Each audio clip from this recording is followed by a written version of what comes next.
C'est parti pour la deuxième journée. J'ai pu envoyer mon paquet pour la modique somme de 10 francs, donc je suis assez content. Et on va partir en direction de la suite du Nakasendo. On va se remettre sur la route, mais bien sûr, je ne vais pas me priver de repasser vers ces magnifiques pruniers en fleurs.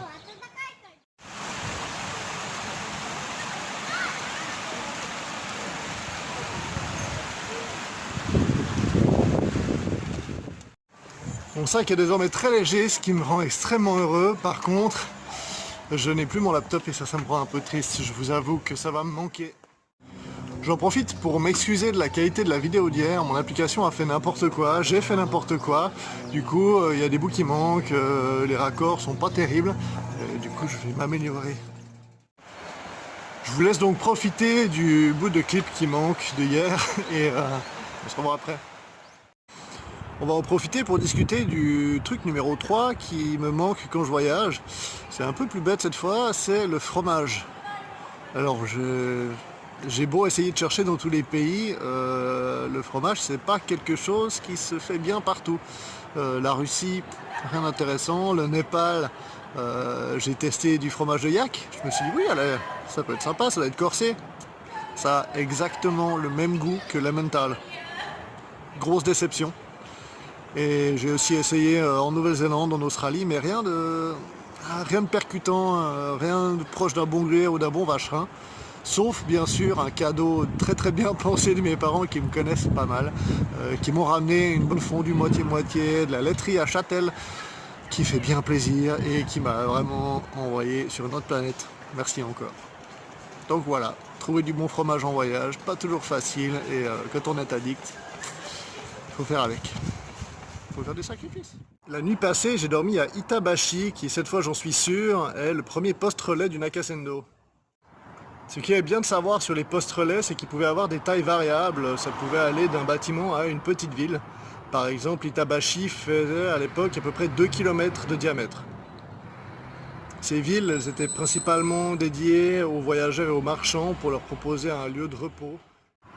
Il y a deux types de bâtiments importants qu'on pouvait trouver dans des postes relais. Il y avait les Honjin, qui étaient les bâtiments officiels de l'Empire. On pensait un peu ça comme un bureau communal.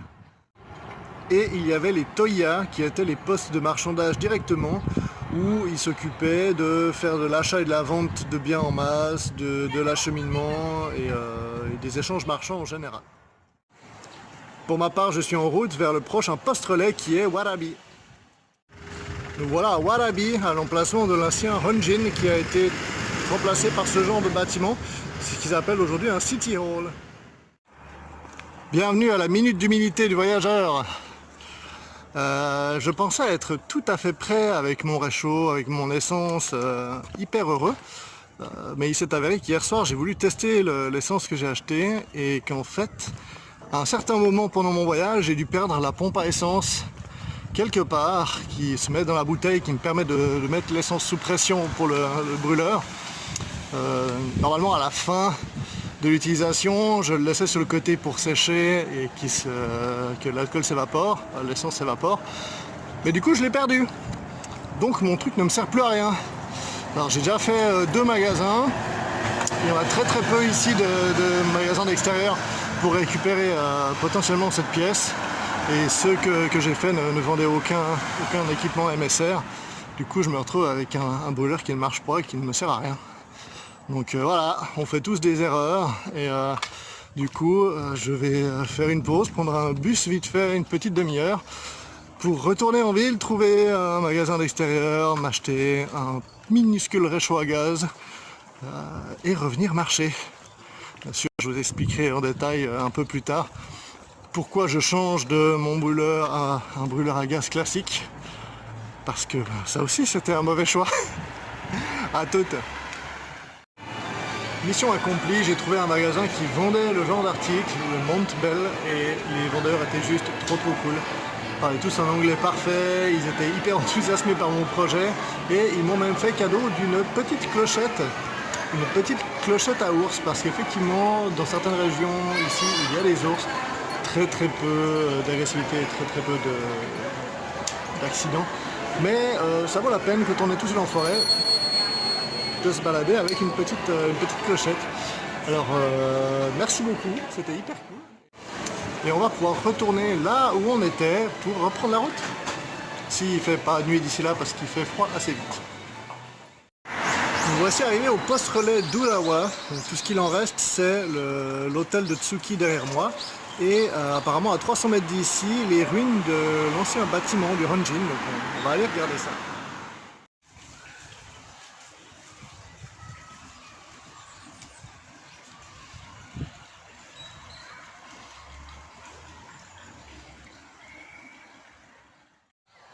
Et j'ai oublié de vous dire, en fait, je viens de pénétrer dans la préfecture de Saitama, si ça rappelle quelque chose à des gens.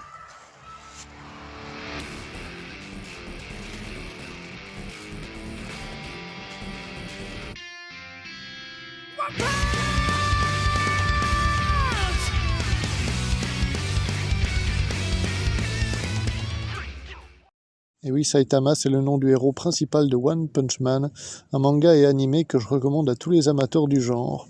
Et les animations sont superbes et il est très sarcastique. Malheureusement, le quartier qui a servi d'inspiration au manga est dans une autre partie de Tokyo qui n'est pas sur ma route aujourd'hui. Mais j'ai bien l'intention d'aller visiter tout ça dès que je serai de retour à Tokyo. En nostalgie, aujourd'hui, ce qui me manque, c'est ma moto et ma voiture.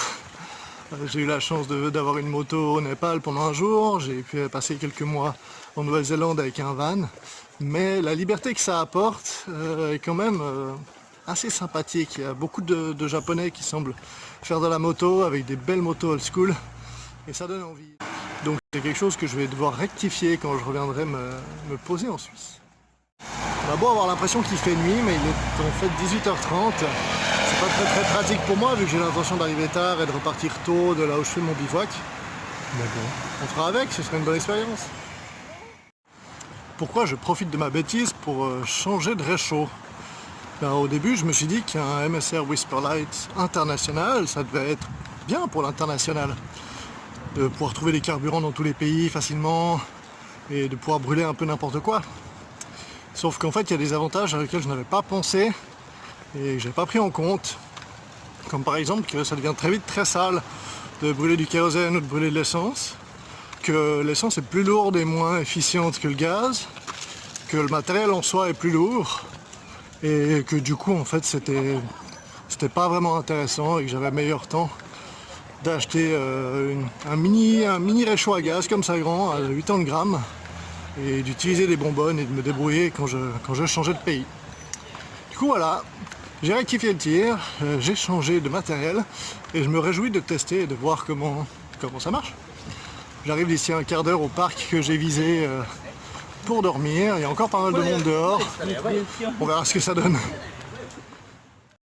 Donc nous y voilà, ce joli temple, maintenant il est question de trouver un endroit où dormir.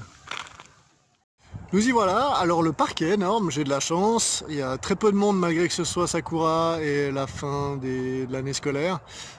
Le parc est magnifique, il y a des cerisiers en fleurs partout, il y a un petit lac juste à côté et j'ai même trouvé un petit coin avec des bosquets où me poser.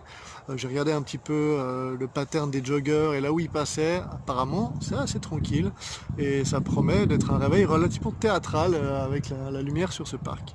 Je me réjouis d'avance et je vous souhaite une très bonne nuit.